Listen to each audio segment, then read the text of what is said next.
In today's video, I'm going to show you how to activate Windows 10 using a product key. This is the official and safest way to activate Windows and unlock all features without any limitations.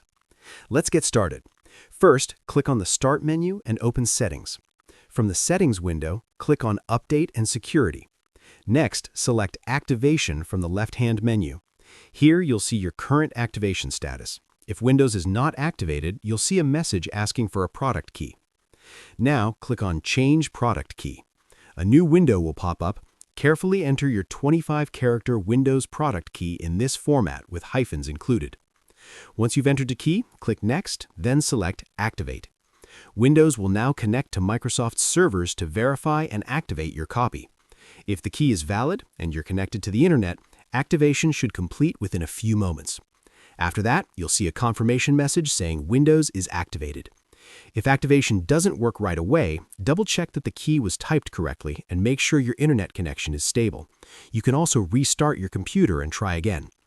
And that's how you activate Windows 10 with a product key. Share this video and subscribe for more helpful tutorials.